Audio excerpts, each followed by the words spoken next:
Hello friends, आप सबका स्वागत है मेरे चैनल पर। आज हम लोग जिस विषय को लेकर डिस्कस करने वाले हैं ये विषय है फर्स्ट वर्ल्ड वार यानी प्रथम विश्व युद्ध। ये टॉपिक अपने आप में बहुत इम्पोर्टेंस रखता है क्योंकि ये टॉपिक जितने भी कॉम्पिटिटिव एग्ज़ाम्स होते हैं, चाहे वो स्टेट एसएससी हो या फिर यूपीएससी हो, रेलवे के एग्ज़ाम्स हो, चाहे कोई भी एग्ज़ाम हो, इन ज़्यादातर एग्ज़ाम्स में इस टॉपिक से संबंधित बहुत सारे क्वेश्चंस रहते ही रहते हैं। चलिए टॉपिक की ओर बढ़ते हैं। फर्स्ट वर्ल्ड वार ये प्रथम विश्व युद्ध था। ये 1914 से लेकर 1918 के बीच में लड़ा गया। इस विश्व युद्ध को ग्रेट वॉर भी कहते हैं, जो 28 जुलाई से 1914 को स्टार्ट होकर 11 नवंबर 1918 तक चला। फर्स्ट वर्ल्ड वार ये दो ग्रुप के बीच में लड़ा गया था, जिसको हम एक ग्रुप को अलाइड पावर कहते हैं और दूसरे को सेंट्रल पावर कहते हैं। The main members of the allied powers were France, Britain and Russia, और सेंट्रल पावर के मेन मेंबर्स थे Germany, Austria Hungary, Ottoman empire और Bulgaria. The United States also fought on the side of allies after 1917। United States मतलब America, ये इस विश्व युद्ध को 1917 के बाद ज्वाइन किया था और अमेरिका के ज्वाइन करने के बाद ही ये विश्व युद्ध कुछ दिनों के अंदर समाप्त हो गया था। चलिए इसके प्रमुख कारणों की ओर जानते हैं। तो इसके प्रमुख कारण क्या थे? Feeling of making a country powerful and super power through the war only. ये जिस वक्त 1914 का समय था, इस वक्त पूरे यूरोपियन कंट्रीज़ में एक ही धुन था कि हर कोई अपने कंट्री को, अपने देश को, अपने स्टेट को, अपने नेशन को बहुत सबसे ज़्यादा पावरफुल बनाना है, और पावरफुल बनाने का एकमात्र रास्ता है वो युद्ध का। ये सोच सबके अंदर थी क्योंकि उस वक्त नेशनलिज्म की भावना सबके अंदर बहुत प्रबल थी। नेशनलिज्म की भावना जागने के बाद लोगों को लगा, लीडर्स को लगा कि अपने अपने देश को इतना शक्तिशाली बनाएं ताकि पूरी दुनिया के आगे मिसाल हो जाए, जो मतलब दूसरा और कोई देश हमारी ओर देख नहीं सके। और ये जो अपने आप को शक्तिशाली बनाने का जो होड़ लग गया, इस होड़ ने प्रथम विश्व युद्ध को जन्म दिया। अगला कारण है कंपटीशन इज इन एम्पेरियलिज्म। तो इम्पेरियलिज्म एक प्रकार का एक ऐसी व्यवस्था थी जिसमें गरीब देशों पर कब्जा किया जाता था और उनसे उनके रिसोर्सेज का मतलब उस देश से रिसोर्सेज को निकाला जाता था ताकि अपने देश में लाकर उसको सही ढंग से इस्तेमाल करके वापस उसी गरीब देश को मार्केट के रूप में उसका इस्तेमाल किया जा सके। Competition in colonialism. कॉलोनियलिज्म का मतलब होता है किसी गरीब देश में जो पुअर अंडर डेवलप्ड कंट्रीज़ हैं वहाँ पर अपनी कॉलोनी बैठाना और डायरेक्टली चाहे इनडायरेक्टली उस देश के रिसोर्सेज का इस्तेमाल करना और उस देश से लेबर का इस्तेमाल करना और अपने देश के फ़ायदे के लिए उस देश के संपूर्ण स्रोतों का इस्तेमाल करना। जैसे इंडिया ब्रिटिश का एक बहुत बड़ा कॉलोनी था। अगला कारण है rise of nationalism on the basis of culture, tradition, language and other similarity.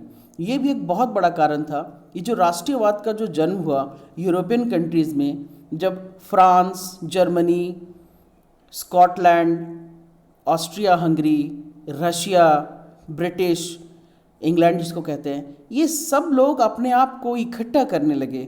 वो भी अपने किसी खास भाषा के तहत, किसी खास ट्रेडिशन कल्चर के तहत अपने आप को इकट्ठा करने लगे और अपने आप को इकट्ठा करके अपना एक नाम दिया, अपना एक पहचान दिया, अपना ड्रेस अलग किया, अपना लोकगीत अलग किया। इस प्रकार से अपना एक अलग पहचान बनाया, जिसके थ्रू अपना एक अलग पहचान बनाने के बाद अपना कंट्री को उसके थ्रू रिप्रेजेंट करने लगे, उसको दिखाने लगे और इसी दिखावे के होड़ में फिर खुद को सबसे ज़्यादा ताकतवर साबित करने लगे और इसी होड़ ने कहीं ना कहीं एक दूसरे के प्रति कंपटीशन की भावना आई और उस कंपटीशन के चलते प्रथम विश्व युद्ध का आगाज़ हुआ। अंतिम कारण है to make Germany most super power. क्षमा चाहेंगे, इसके पहले है expansion of military power under the king Bismarck then Kaiser William II of Germany. देखिए, प्रथम विश्व युद्ध और द्वितीय विश्व युद्ध दोनों के पीछे अगर देखा जाए तो बहुत बड़ा कारण जर्मनी का रहा है।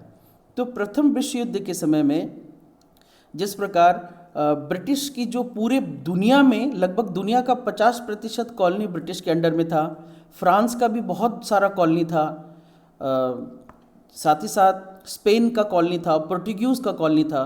तो ये कॉलोनी बनाने के होड़ में जर्मनी के भी बहुत सारी कॉलोनी थी, मगर कॉलोनी बनाने के होड़ में जर्मनी भी आगे आ गया और जर्मनी के पास भी कॉलोनी थी, मगर इतनी सारी कॉलोनी नहीं थी जितना ब्रिटिशर्स और फ्रांस कंट्री के पास था। तो ये जो कंपटीशन लग गया कि मुझे भी कॉलोनी बनाना है, क्योंकि कॉलोनी बनाने के बाद ये कंट्रीज़ आपस में बहुत पावरफुल हो गई, क्योंकि इनके देश में जिस जिस देशों पर ये लोग कॉलोनी बना के रखे थे, उस देश के ऊर्जा स्रोत, उस देश के सारी चीज़ों को ये लोग इस्तेमाल करते थे। जैसे अगर हम एग्जाम्पल लेंगे तो भारत में रॉ मटेरियल जितना भी था, ब्रिटिश में जितने फैक्ट्रीज थे उनके रॉ मटेरियल भारत से जाते थे। जैसे कपास, ये रेशम, कपास, ड्राई फ्रूट्स, मसाले, नील, इवन हमारे देश के चावल, गेहूँ, गन्ना, ये सारा चीज़ हमारे देश से काफ़ी सस्ते दामों पर ब्रिटिश के कॉलोनी में, ब्रिटिश के फैक्ट्रियों में चला जाता था। ब्रिटिश उसको फैक्ट्रियों में उसका फिनिश्ड गुड्स बनाते थे और उसको वापस हमारे देश में एक मार्केट के रूप में इस्तेमाल करते थे। इस वजह से ब्रिटिश लोगों का दुगना फ़ायदा होता था और साथ ही साथ हमारे देश में जो लोग काम करते थे, मजदूर थे, वो बहुत ही सस्ते रेट पे इन लोगों को उपलब्ध थे।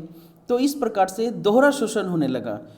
शोषण तो गरीब देशों का हुआ, वैसे देशों का हुआ जिन पर इनकी कॉलोनी बनी हुई थी, जिन पर इन लोगों का आधिपत्य जमा हुआ था, लेकिन इन देशों का बहुत ज़्यादा मुनाफा होने लगा। मुनाफा होने के चक्कर में ये लोग अपने आप को पावरफुल करने लगे, ये लोग अपने आर्मी बनाने लगे, अपने नेवी एयरफोर्स को और मजबूत करने लगे। तो इस होड़ में जर्मनी बहुत आगे निकल गया और जर्मनी अपने आप को सबसे ज़्यादा पावरफुल दिखाने के चक्कर में इस प्रथम विश्व युद्ध का आगाज़ कर दिया। चलिए, कुछ और भी थी, इसको कहते हैं म्यूचुअल डिफेंस अलायंसेस, मतलब इसको हम लोग संधि भी कहते हैं, क्योंकि जो माहौल था, ब्रिटिश भी अपने आप में बहुत स्ट्रांग बन गया था, फ्रांस भी अपने आप में बहुत स्ट्रांग बन गया था, साथ में और भी बहुत, रशिया अपने आप में स्ट्रांग बन चुका था, जर्मनी भी स्ट्रांग बन चुका था। सबके मन में कहीं ना कहीं ये अंदेशा था ही, आज नहीं तो कल कहीं ना कहीं युद्ध की स्थिति ज़रूर आएगी। तो भविष्य को सोचते हुए बहुत सारे देश क्या करते थे, आपस में अलायंस या संधि कर लेते थे। जैसे countries of Europe made mutual defence agreements and treaties meant that if one country was attacked, allied countries will bound to defend। इसका मतलब ये हुआ कि अगर किसी एक देश, कोई दो देश आपस में संधि कर लेता है, तो इसका मतलब है कि अगर कोई तीसरा देश इन दोनों देश में से किसी पर भी अगर हमला करे, तो दूसरा देश को उसके बचाव के लिए आगे आना होगा। तो इस प्रकार की संधियाँ होने लगी। तो दो प्रमुख संधि हुई थी, बहुत सारी थी, मगर दो प्रमुख को हम लोग पढ़ेंगे। द ट्रिपल अलायंस 1882 में हुआ था। इसमें जर्मनी, ऑस्ट्रिया हंगरी और इटली ने आपस में संधि किया था और इसी चीज़ को देखते हुए ब्रिटेन, फ्रांस और रशिया ने 1907 में ट्रिपल एंटेट संधि पर साइन किया था। तो इस प्रकार के संधि, ये जाहिर सी बात है, इन लोगों को भविष्य में पता चल गया था, आज नहीं तो कल जब ये लोग देश मिल रहे हैं आपस में, तो कुछ ना कुछ होने वाला है। तो इस प्रकार के संधि होने के पीछे भी एक बहुत बड़ा कारण था कि आने वाले युद्ध की घोषणा ये संधि ने भी कर दिया था। दूसरा कारण है, अब जब दो संधि हो गया तो there were two rival groups in Europe. अब पूरे यूरोप में, पूरा यूरोप लगभग दो भागों में बट गया, जो आपस में बहुत बड़े कंपटीशन में अपने आप को दिखाने लगे और अपने आप को श्रेष्ठ साबित करने के चक्कर में इस युद्ध का आगाज़ हुआ। साथ ही साथ industrial revolution were focusing on arms and weapons. सबसे पहले औद्योगिक क्रांति यूरोपियन कंट्रीज़ में ही हुई, जैसे ब्रिटेन, जर्मनी, फ्रांस, इन सब जगहों पर औद्योगिक क्रांति हुई। तो औद्योगिक क्रांति में बहुत सारी मशीनों का आविष्कार किया गया। उन मशीनों के द्वारा बहुत सारी चीज़ें बनने लगी जो हमारे डेली यूज़ के लिए अति आवश्यक थी, परंतु ये मशीन्स अब डेली यूज़ के चीज़ों के जगह पर अब ये हथियार निर्माण करने लगे और इतने बड़े बड़े घातक विनाशक हथियारों का निर्माण होने लगा, जिसके चलते एक बहुत बड़ा खतरा सामने आने लगा। अब तो ये दोनों संधियों के बाद देखा जाए तो पूरा का पूरा यूरोप बारूद के ढेर पर बैठने लगा, क्योंकि इन सभी के पास संसाधनों की कमी नहीं थी। तो ये लोग अब अपने सारी शक्ति को हथियार बनाने के रूप में इस्तेमाल करने लगे। चलिए हम लोग ज़रा सा पहले एक मैप देख लेते हैं। ये जो संधि के बाद का जो मैप है, जो ये ब्लू कलर का दिख रहा है, Germany, Austria Hungary, Ottoman empire और बुल्गारिया, तो ये लोग सेंट्रल पावर थे। इनको हम लोग सेंट्रल पावर कहते हैं क्योंकि ये लोग बीच में थे। तो इनके इकट्ठा होने के चलते बाकी देशों को अपने ऊपर खतरा लगने लगा कि अगर ये लोग मजबूत हो गया तो सीधी सी बात है, हमला हमारे ऊपर ही होगा। इसलिए ये लोग अब हमला से बचने के लिए इन लोगों ने खुद को बचाने के चक्कर में अब ये सब शुरू किया। तब हम लोग देखेंगे इसके बाद जो ट्रिपल एंटॉट पॉलिसी हुआ, ये यूनाइटेड किंगडम, जिसको हम लोग इंग्लैंड कहते हैं, ग्रेट ब्रिटेन, फ्रांस और रशिया के बीच में हुआ। देखिए ये सेंट्रल पावर इधर से यहाँ तक है बीच में, और ये ट्रिपल एंटॉट ये बाहर से है। तो अगर ज़रूरत पड़ा, अगर ये इसके ऊपर हमला करता है, चाहे इधर हमला करता है, तो ये लोग तीनों साथ देकर एक दूसरे को बचाएगा। आने वाले समय में ऐसा ही होता ही है। चलिए हम लोग आगे पढ़ेंगे, ज़रा सा मैप को समझने की कोशिश करेंगे। अब देखिए इसके बाद का ये जो मैप है जर्मनी का, इसको ज़रा अच्छे से देखेंगे। जर्मनी का नहीं, ये ऑस्ट्रिया हंगरी का मैप है। उस वक्त ऑस्ट्रिया हंगरी इतना बड़ा था। यहाँ पर ये सर्बिया है और यहाँ पर ये बॉस्निया और हेर्ज़ेगोविना है। तो असली कारण यही दो जगह के चलते हैं। हम लोग इसका जो इमीडिएट कॉज है वो पढ़ने की कोशिश करेंगे, ये पढ़ के समझने की कोशिश करेंगे। Main causes of the war. अब देखिए मेन कॉज क्या है। Before World War one, Africa and parts of Asia were points of contention. ये जो जगह है, अफ्रीका के बहुत सारे पार्ट और एशिया के बहुत सारे पार्ट, ये बहुत बड़ा कंटेंशन का विषय था। मतलब यूरोपियन कंट्रीज़, ज़्यादा से ज़्यादा यूरोपियन कंट्रीज़ चाहती थी कि ये पूरा का पूरा अफ्रीका और पूरा का पूरा एशियन कंट्रीज़ पर उनकी कॉलोनीज़ हो, क्योंकि सबसे ज़्यादा रॉ मटेरियल का स्रोत इन्हीं दो देशों से, इन्हीं दो जगहों से आता था। तो हर कोई इन दो जगहों पर अपना कब्जा चाहता था। The increasing competition and the desire for greater empire led to an increase in the confrontation that helped push the world into World War I। ये जो आपस में ये जो प्रतिस्पर्धा थी, आपस में जो कंपटीशन था, और ज़्यादा कॉलोनी बनाने का, तो कॉलोनी दुनिया में जगह तो सीमित है, तो जाहिर सी बात है जिस जगह पर पहले से कोई है तो उस जगह पर ज़्यादा लोगों की नज़रें पड़ने लगी। तो उस एक जगह के लिए ज़्यादा लोगों की जब नज़रें पड़ने लगी, तो उस एक जगह पर आधिपत्य जमाने के चक्कर में आपस में ये लोग लड़ने लगे, और यही लड़ाई, छोटी लड़ाई, धीरे धीरे बड़ा लड़ाई का रूप ले ली और वो विश्व युद्ध का अंत में रूप ले लिया। अगला कारण है मिलिटरिज्म। तो as the world entered in the 20th century the arm race has begin.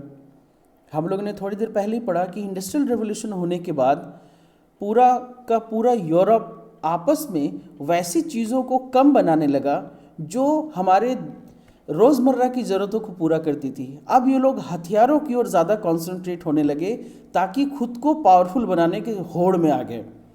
Next है, by 1914 Germany had the greatest increase in the military buildup. Great Britain and Germany both greatly increase their navies in this time period. इधर Britain और Germany ये दोनों अपनी navy को और ज़्यादा मजबूत कर लिए थे।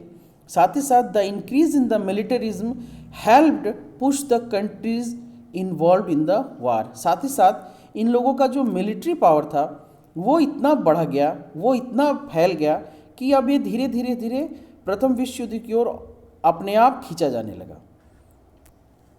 हम लोग थोड़ी देर पहले ये पॉइंट डिस्कस किए थे, नेशनलिज्म अर्थात राष्ट्रीयवाद। Much of the origin of the war was based on the desire of Serbic people. हमने थोड़ी देर पहले जो मैप देखा था उसमें हमने देखा कि बॉस्निया और हेर्ज़ेगोविना है, ये they do not be A part of Austria Hungary. Austria Hungary का कब्जा था बॉस्निया और हेर्ज़ेगोविना पर। मैं आप लोग को एक बार फिर से मैप दिखाता हूँ। ये है बॉस्निया और हेर्ज़ेगोविना, ये ऑस्ट्रिया हंगरी के अंडर था और ये लोग नहीं चाहते थे कि ये लोग इसके अंडर रहे, क्योंकि इनका जो भाषा, ट्रेडिशन, कल्चर था वो सर्बिया के साथ मिलता था। लेकिन सर्बिया का किंग इतना पावरफुल नहीं था कि वो ऑस्ट्रिया हंगरी से माने पंगा ले सके, लड़ाई कर सके और इसको जीत सके। तो एक ये बहुत बड़ा कारण था।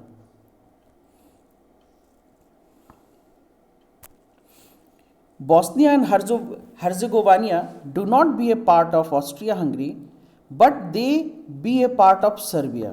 In this way, nationalism led to the war. और इस तरीके से हम लोग बोल सकते हैं ये राष्ट्रीयता का जो भावना था ये युद्ध के रूप में परिवर्तित हो गया। अब इसके बाद जो इमीडिएट कॉज था, तात्कालिक जो कारण था जिसके चलते विश्व युद्ध शुरू हुआ, वो था एसिनेशन ऑफ आर्कड्यूक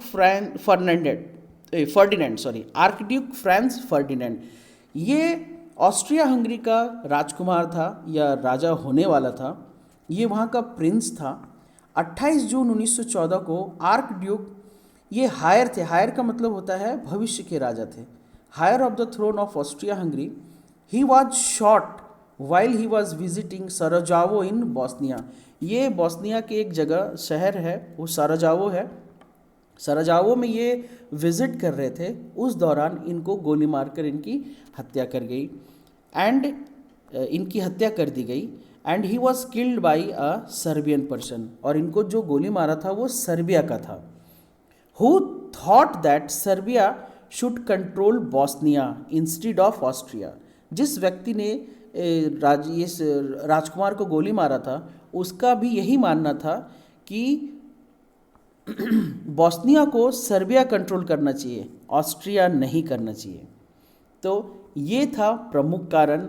अब इसके बाद चूँकि ऑस्ट्रिया का राजा मर गया था, ऑस्ट्रिया हंगरी का भविष्य का राजा मर गया था, राजकुमार मारा गया था, तो Austria Hungary declared war on Serbia. जाहिर सी बात है, सर्बिया के आदमी ने, सर्बिया के एक सैनिक ने ऑस्ट्रिया के प्रिंस को मार दिया, तो एक प्रमुख कारण बनता है कि भाई अब तो ऑस्ट्रिया एक बहुत बड़ा पावरफुल किंगडम था, उसने सर्बिया पर अटैक कर दिया। और यही अटैक, ये छोटा अटैक के रूप में ख़त्म हो सकता था। दो देश के बीच में छोटी मोटी लड़ाई के रूप में ये सुलझा जा सकता था, मगर अब हम लोग अगले पेज में देखेंगे कि किस तरीके से ये एक मामूली लड़ाई से, मामूली युद्ध से विश्व युद्ध का रूप धारण किया। And this attack open the gate of World War 1, और इस अटैक ने प्रथम विश्व युद्ध का दरवाज़ा खोल दिया। अब देखेंगे एज ए रिजल्ट अब क्या हुआ। ऑस्ट्रिया हंगरी ने सर्बिया पर अटैक कर दिया। इसके बाद क्या हुआ, Austria Hungary declared war on Serbia on 28 जुलाई 1914। जाहिर सी बात है, उसके प्रिंस को मारा था तो उनका अटैक करना नॉर्मल है। अब इस बीच में क्या हुआ, रशिया अटैक ऑस्ट्रिया हंगरी। क्यों? क्योंकि it had an alliance with Serbia. Russia का सर्बिया के साथ संधि था, इसलिए रशिया सर्बिया के बचाव में आया और वो सर्बिया के बचाव के लिए वो ऑस्ट्रिया हंगरी पर हमला कर दिया। अब Germany declared war on Russia. Why? Because it had an alliance with Austria Hungary. Just समझने की कोशिश करेंगे, ये समझने की कोशिश करेंगे कि सबसे पहले ऑस्ट्रिया हंगरी सर्बिया पर अटैक किया, ऑस्ट्रिया हंगरी सर्बिया पर अटैक किया। सर्बिया पर अटैक करने के चलते रशिया सर्बिया का दोस्त था, इसलिए रशिया ऑस्ट्रिया पर अटैक किया। अब चूंकि ऑस्ट्रिया का दोस्त जर्मनी था तो जर्मनी रशिया पर अटैक कर दिया। इस तरीके से धीरे धीरे धीरे एक के बाद एक देश इन्वॉल्व होते गए और ये छोटा युद्ध धीरे धीरे धीरे विश्व युद्ध का रूप लेने लगा।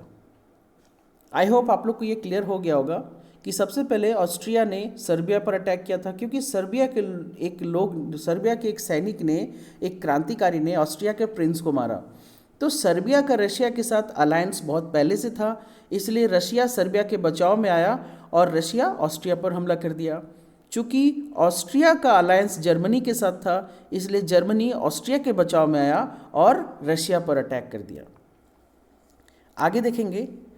अब इसके बाद क्या हुआ, France declared war on Germany to support Russia.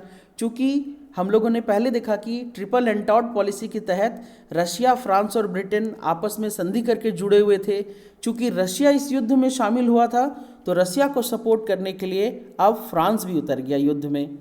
अब Germany changed plan and first attacked on Belgium to enter France. अब इस बीच में क्या हुआ, अब देखेंगे। जर्मनी ने अपना प्लान चेंज किया और वो बेल्जियम पर अटैक किया। चूँकि फ्रांस में अगर घुसना है तो रास्ता बेल्जियम होकर ही जाता है। अब चूँकि जर्मनी बेल्जियम के रास्ते फ्रांस में घुसने वाला था, तो ब्रिटेन ने अटैक कर दिया जर्मनी के ऊपर, क्योंकि ब्रिटेन का जो संधि था वो बेल्जियम और फ्रांस के साथ दोनों था। हमने देखा कि ट्रिपल एंटॉट फ्रांस, ब्रिटेन और रशिया एक साथ इन तीनों ने किया था, और इधर triple alliance policy Germany, Austria Hungary और इटली ने किया था। तो इधर अब युद्ध में फ्रांस के साथ साथ अब ब्रिटेन भी आ गया, क्योंकि ब्रिटेन का एग्रीमेंट था बेल्जियम और फ्रांस को बचाने का, उनके साथ संधि था।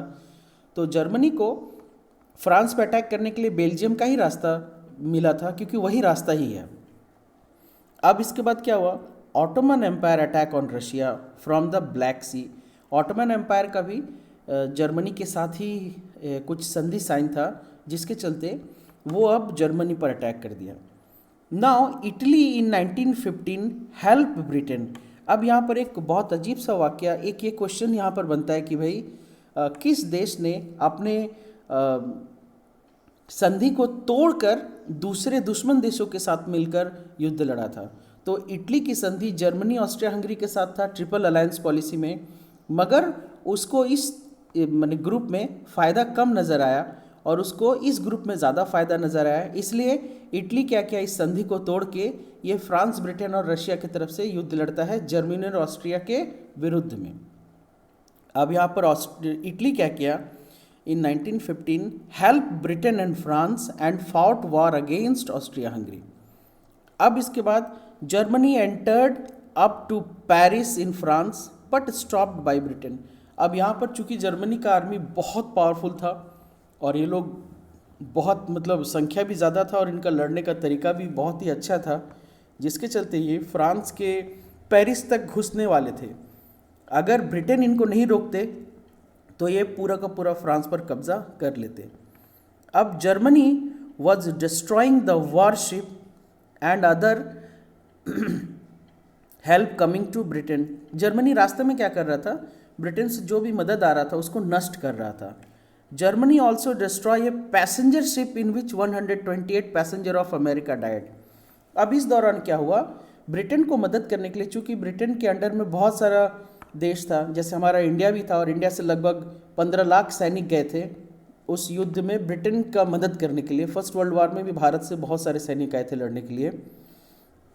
तो ब्रिटेन अपने कॉलोनीज से मदद मंगवा रहा था, अफ्रीका से मदद मंगवा रहा था, ब्रिटेन से मदद मंगवा रहा था, इवन ऑस्ट्रेलिया से मदद मंगवा रहा था, क्योंकि ये सब उसके कॉलोनी में थे। तो ये मदद जो आ रही थी उसके पास ब्रिटेन को हेल्प करने के लिए, जर्मनी क्या कर रहा था, उन सब जहाज़ों को डुबो दे रहा था। जर्मनी की नेवी भी बहुत पावरफुल थी। तो इसी कन्फ्यूज़न में एक पैसेंजर शिप को डुबा दिया, वो जबकि अमेरिका का पैसेंजर शिप था जिसमें 128 लोग मारे गए। तो ये जो वाक़या था, इस वाक़ये ने अमेरिका को भी घुसने के लिए, इस युद्ध में शामिल होने के लिए मजबूर कर दिया। Now Germany pumped Mexico to attack USA. साथ ही साथ एक और हादसा हुआ कि जर्मनी मैक्सिको को, जो यूएसए में पड़ता है, मैक्सिको को उकसा रहा था ताकि वो यूएसए पर अटैक करे, लेकिन मैक्सिको रिफ्यूज़ कर दिया था इस प्रपोजल को मानने से रिफ्यूज़ कर दिया था। और ये जो लिखा हुआ कॉन्ट्रैक्ट वगैरह था, ये जो प्रपोजल था, ये यूएसए के हाथ लग गया था, उनको पता चल गया था। तो ये दो कारण था जिसने अमेरिका को इस प्रथम विश्व युद्ध में उतरने के लिए मजबूर कर दिया। आप देखेंगे मार्च 1917 तक Russia sign peace treaty with Germany and get out of the war. यहाँ पर एक और कारण है, चूँकि जर्मनी अब रशिया की ओर रुख नहीं किया, जर्मनी अब फ्रांस की ओर रुख कर लिया। तो इसी बीच में क्या हुआ, रशिया में क्रांति हुई। हम लोग एक टॉपिक इस पर भी बनाए हैं, रशियन रेवोल्यूशन, अक्टूबर रेवोल्यूशन हुआ था, जिसमें रशिया में जो राजा था, रशिया का राजा था, उस जार निकोलस II, उसकी सरकार गिर गई थी और बोल्शेविक्स ने पूरा का पूरा सरकार को हथिया लिया था।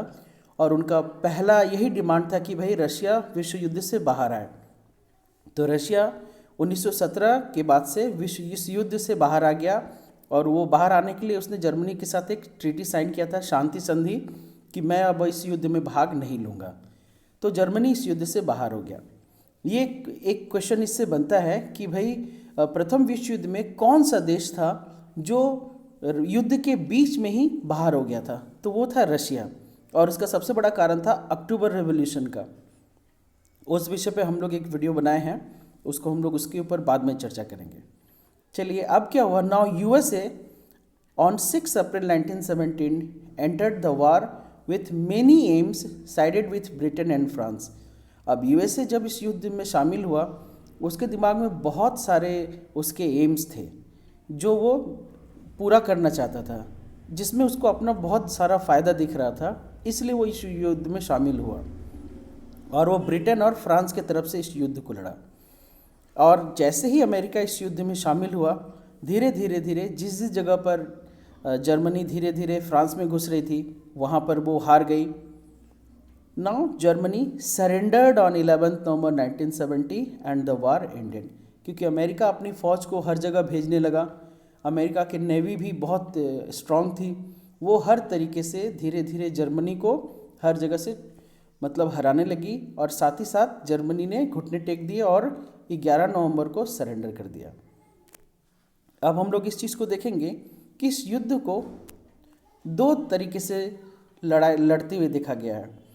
इस युद्ध को वेस्टर्न फ्रंट पर भी लड़ा गया और ईस्टर्न फ्रंट पर भी लड़ा गया, क्योंकि जर्मनी सेंट्रल में पड़ता है। जर्मनी यहाँ पर है, इस तरफ रशिया है, इस तरफ फ्रांस है, इस तरफ ब्रिटेन है, यहाँ पर नीचे इसका ऑस्ट्रिया हंगरी है।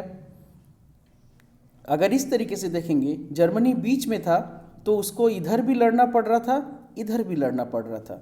इसलिए वेस्टर्न फ्रंट पर ब्रिटेन, फ्रांस और अमेरिका के साथ लड़ रहा था, अमेरिका यहाँ पर है, और ईस्टर्न फ्रंट में इसको रशिया के साथ लड़ना पड़ रहा था। तो ये युद्ध दो तरीके से लड़ा गया है। ये देखिए, हम लोग मैप में क्लियर करेंगे। इस मैप में दिख रहा है, यहाँ पर जर्मनी है, ये जर्मनी है, यहाँ पर फ्रांस है, ये हमारा ब्रिटेन हो गया, और ये जो एरिया है ये है बेल्जियम, ये बेल्जियम है, और यहाँ पर इटली है। इटली एक ऐसा देश है जो इनके साथ संधि तोड़ के इनके साथ लड़ा था, इनका साथ दिया था। और ये जो रशिया है ये इधर से लड़ रहा था, तो जर्मनी को ईस्टर्न साइड से भी लड़ना पड़ रहा था, जर्मनी को वेस्टर्न साइड से भी लड़ना पड़ रहा था। तो अल्टीमेटली जर्मनी दोनों जगह पर हारता है और वो सरेंडर कर देता है। अब सरेंडर करने के बाद अब देखेंगे कि प्रथम विश्व युद्ध के बाद जर्मनी का पूरा मैप बदल जाता है, क्योंकि बहुत सारे नए देश का उदय होता है, बहुत सारे कॉलोनीज फ्री हो जाती हैं। हम लोग देखेंगे अब इस मैप के तहत, ये जर्मनी का पुराना मैप है, ये जर्मनी का पुराना मैप है, ऑस्ट्रिया हंगरी का पुराना मैप है। यहाँ पर देखेंगे इस युद्ध के बाद ये Poland, eastern Prussia, Lithuania, Latvia, Estonia, जो यहाँ पर इस तरीके से था, ये पूरी तरीके से फ्री हो गए, स्वतंत्र हो गए। और साथ ही साथ यहाँ पर और भी छोटे छोटे देश हैं जो अपने आप को आज़ाद करवा लिए। जैसे यहाँ देखेंगे रोमानिया, इसका एरिया बढ़ गया।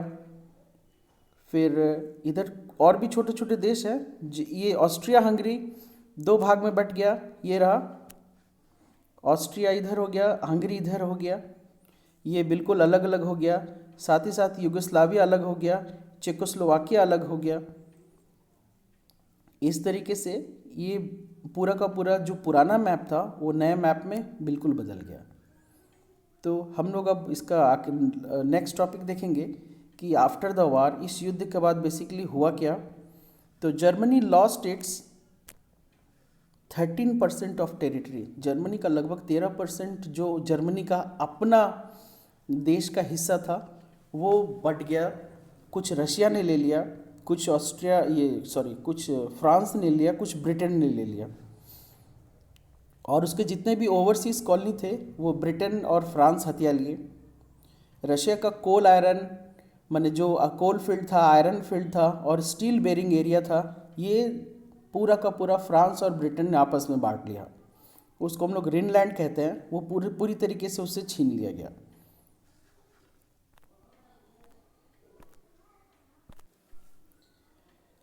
इसके बाद देखेंगे पूरी दुनिया ने जर्मनी को ही इस युद्ध का दोषी ठहराया और उसको 6 बिलियन यूरो एक वार कंपनसेशन के रूप में फाइन किया गया कि भाई ये युद्ध तुम्हारे ही चलते हुआ है और तुमको इस युद्ध का हर्जाना भरना पड़ेगा।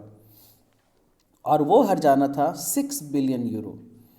और साथ ही साथ और जितना इस युद्ध में फ्रांस ब्रिटेन का नुकसान हुआ वो सारा नुकसान भरने के लिए जर्मनी का जो कोल माइंस था, आयरन माइंस था, स्टील बेयरिंग इंडस्ट्रीज एरिया था, वो सारा ब्रिटेन और फ्रांस ने रख लिया था। Germany had to sign many peace treaty और उसको बहुत सारे शांति संधि पर हस्ताक्षर करने पड़े ज़बरदस्ती, जिसमें से सबसे बड़ा था ट्रीटी ऑफ वर्साइल्स। हम लोग देखेंगे इस ट्रीटी ऑफ वर्साइल्स में क्या क्या हुआ। इसके बाद creation of league of Nations बनाया गया। एक लीग ऑफ नेशंस उस समय बनाया गया। This League of Nation was created as a group to solve the dispute between countries and to prevent such war.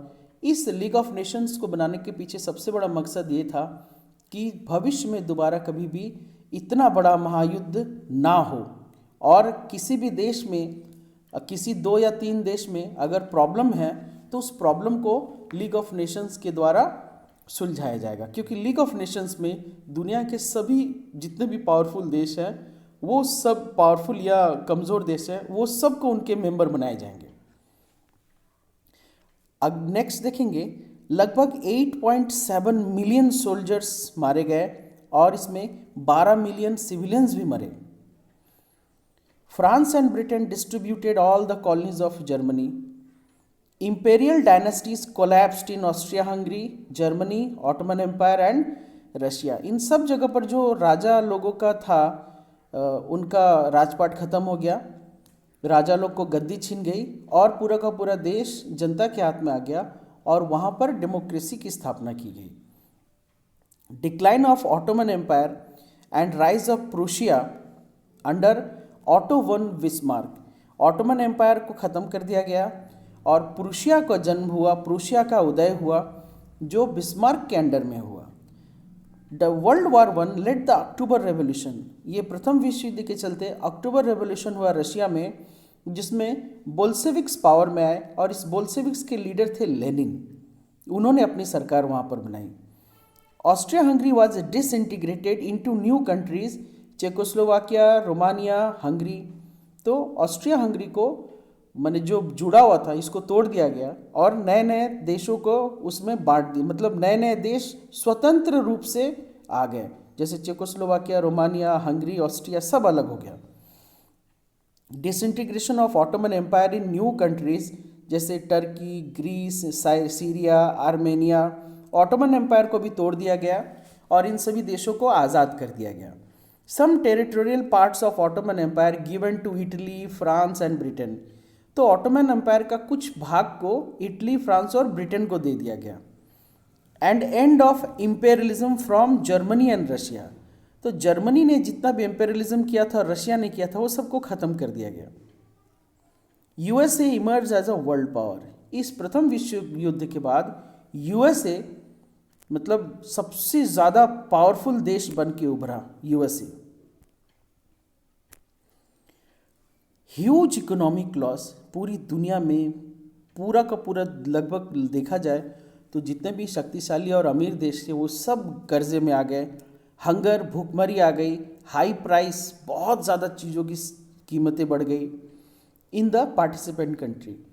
जो जो इस युद्ध में भाग लिए थे उन सभी देशों की आर्थिक व्यवस्था पूरी तरीके से नष्ट हो गई। बेरोजगारी इतना बढ़ गया कि लोग एक कागज में लिखकर, प्लेट में लिख के, साइन बोर्ड में लिखकर लिखने लगे कि willing to do any type of work, मतलब वो लोग कुछ भी करने के लिए तैयार हो गए थे। लूटपाट का माहौल शुरू हो गया था।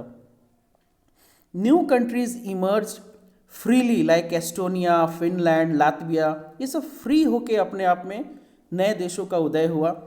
Growth of nationalism in Europe which prepare the base for the second world war. प्रथम विश्व युद्ध के समय में नेशनलिज्म की भावना इतनी प्रबल हो गई थी कि यही नेशनलिज्म की भावना, यही राष्ट्रीयवाद की भावना फिर से ये हो रही थी आपस में। राष्ट्रीयवाद की भावना आपस में इतनी प्रबल हो रही थी कि ये द्वितीय विश्व युद्ध का दरवाज़ा खटखटाने लगी। और humiliating behaviour of Britain and France, चूँकि ब्रिटेन और फ्रांस जीत गया था, एक समय ऐसा आ गया था कि फ्रांस तो हारने वाला था। जर्मनी पूरा का पूरा फ्रांस पर कंट्रोल करने वाला था, कब्जा करने वाला था। वो तो सही समय पर ब्रिटेन की आर्मी आ गई और अमेरिका की आर्मी आ गई, नहीं तो फ्रांस कब का हार गया होता। लेकिन जीतने के बाद ब्रिटेन और फ्रांस ने जर्मनी के साथ बहुत ही ज़्यादा दुर्व्यवहार किया, जो द्वितीय विश्व युद्ध का पूरी तरीके से दरवाज़ा खोल दिया। क्योंकि द्वितीय विश्व युद्ध में भी जर्मनी ने ही विश्व युद्ध की शुरुआत की और बहुत जितना नुकसान, जितना बर्बादी प्रथम विश्व युद्ध में हुआ था, इसका कम से कम 50 गुना ज़्यादा द्वितीय विश्व युद्ध में हुआ था। तो ये सारे कारण हमने पढ़े। आशा करता हूँ कि आप लोग को ये वीडियो मेरा पसंद आया होगा। अगर पसंद आया तो इसको लाइक और शेयर ज़रूर कीजिए और आप लोग अपने कमेंट्स, कीमती कमेंट्स मुझे ज़रूर दें। आशा करता हूँ आप लोग को ये वीडियो अच्छा लगा होगा। धन्यवाद। मिलते फिर से एक नए टॉपिक के साथ दूसरे वीडियो में।